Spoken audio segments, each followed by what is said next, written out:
നമസ്കാരം. കഴിഞ്ഞ ഒരു ദിവസം എന്നെ ഒരു സ്ത്രീ വിളിച്ചിട്ട് പറഞ്ഞു, അവരുടെ ഭർത്താവെന്ന് പറയുന്നത് വളരെ ടോക്സിക് ആയിട്ടൊരു മനുഷ്യനാണ്. അയാൾ ഒരു രീതിയിലും ഒരു സ്വസ്ഥത കൊടുക്കാത്ത ഒരു മനുഷ്യന്, ഇവരെ ദേഹോപദ്രവം ചെയ്യുന്ന ഒരു മനുഷ്യന്. ഈ സ്ത്രീ ജോലിക്ക് പോകുന്നുണ്ട്, ഈ സ്ത്രീ സമ്പാദിക്കുന്നുണ്ട്, എന്നാൽ പോലും ഒരു രൂപ പോലും ഈ സ്ത്രീക്ക് കൊടുക്കത്തില്ല. ഈ സ്ത്രീയുടെ വീടുമായിട്ട് ഒരു കോൺടാക്റ്റ് ചെയ്യാൻ ഇയാളെ താല്പര്യപ്പെടുത്തില്ല. ഈ മനുഷ്യൻ്റെ ഇയാളുടെ വീടുമായിട്ടും ഒരു ബന്ധവുമില്ല, ഇയാളുടെ സഹോദരങ്ങളായിട്ട് ഇയാൾക്കൊരു ബന്ധവുമില്ല. ഈ സ്ത്രീ ആരോടും മിണ്ടാനും സംസാരിക്കാനും ഒന്നും സമ്മതിക്കത്തില്ല. ജോലിക്ക് പോകണം, തിരിച്ചു വരണം, വീട്ടിലെ കാര്യങ്ങൾ നോക്കണം, പിള്ളേരുടെ കാര്യങ്ങൾ നോക്കണം. ഇയാളൊന്നിനും ഇടപെടത്തില്ല. ഇയാൾ ഡ്യൂട്ടി കഴിഞ്ഞ് തിരിച്ചു വരുന്നു, ഇറങ്ങിപ്പോകുന്നു, ഫ്രണ്ട്സിനായിട്ട് കറങ്ങി നടക്കുന്നു, പിന്നെ ഏതോ ഒരു സമയത്ത് കയറി വരുന്നു, ഭക്ഷണം കഴിക്കുന്നു, കിടന്നുറങ്ങുന്നു. ആ രീതിയിൽ അയാൾ പോവാണ്. അയാളുടെ പേഴ്സണൽ ചില ആവശ്യങ്ങൾക്ക് വേണ്ടി മാത്രം ഈ ഭാര്യയെ സമീപിക്കുന്നൊരു മനുഷ്യൻ. വേറെ ഇതിലൊരു ബന്ധമില്ല അവർ തമ്മിൽ.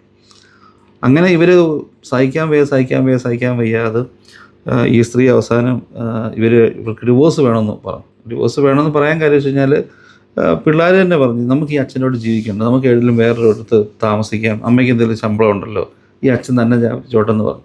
അപ്പോഴും അയാളുടെ ആ ഒരു എന്താ പറയുക, ഈഗോ കളയാതെ ഇയാൾ നിൽക്കുകയും അയാൾ പെട്ടെന്ന് തന്നെ ഡിവോഴ്സിനുള്ള കാര്യങ്ങളൊക്കെ മ്യൂച്വലായിട്ട് അങ്ങ് പോയി. ഇവരങ്ങ് ഡിവോഴ്സ് മേടിച്ച് ഈ സ്ത്രീയും ഇവരുടെ മക്കളും കൂടെ വേറെ സ്ഥലത്തേക്കും പോയി.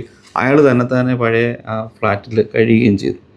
അങ്ങനെ ഇരിക്കുമ്പോൾ ഈ സ്ത്രീ ഒരു പുതിയൊരു മനുഷ്യനെ പരിചയപ്പെടുകയും അയാളോട് അയാൾ ലൈഫ് മുന്നോട്ട് പോകാൻ സാധിക്കുമെന്ന് മനസ്സിലാക്കുകയും പിള്ളേരോട് സംസാരിക്കുകയൊക്കെ ചെയ്തു. പിള്ളേർക്കെല്ലാം ഇഷ്ടപ്പെട്ടു. അയാളെ വിവാഹം കഴിച്ച് അയാൾക്ക് ഒരു മകളുണ്ട്. നേരത്തെയുള്ള വിവാഹത്തിലൊരു മകളുണ്ട്.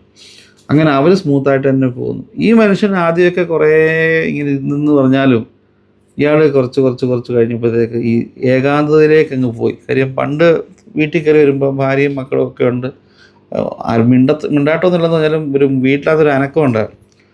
ഇപ്പം വന്നപ്പോൾ ആദ്യമൊക്കെ ഇത് എൻജോയ് ചെയ്തെന്ന് തോന്നുന്നു ഒരു പക്ഷേ ആ മനുഷ്യൻ. പക്ഷേ കുറച്ച് കഴിഞ്ഞപ്പോൾ അയാളങ്ങ് ഭയങ്കരമായിട്ട് ഡിപ്രസ്ഡായി ഉള്ള അസുഖങ്ങളൊക്കെ പലതും വന്നു. ഇപ്പം കഴിഞ്ഞ ഒരു ദിവസം അയാൾ മരിച്ചു. അപ്പം ഈ സ്ത്രീ എന്നെ വിളിച്ച് പറയായിരുന്നു, ഇങ്ങനെയുള്ള ആൾക്കാർ, അതായത് നമ്മൾ ഈ കേൾക്കും പഴയ കാലത്തൊക്കെ ചില ആൾക്കാരിലൊക്കെ ഈ ഒരു സ്വഭാവമുണ്ട്, അല്ല ഇപ്പോഴും ഉണ്ട്. ഏതോ ഒരു ലോകത്താണ്. അവർക്ക് സ്വന്തക്കാരെ വേണ്ട, ബന്ധുക്കളെ വേണ്ട, ഒന്നും വേണ്ടാത്ത ചില കാശുണ്ടെങ്കിൽ ആരെയും ബോധർ ചെയ്യാത്ത കുറേ ആൾക്കാരുണ്ട്.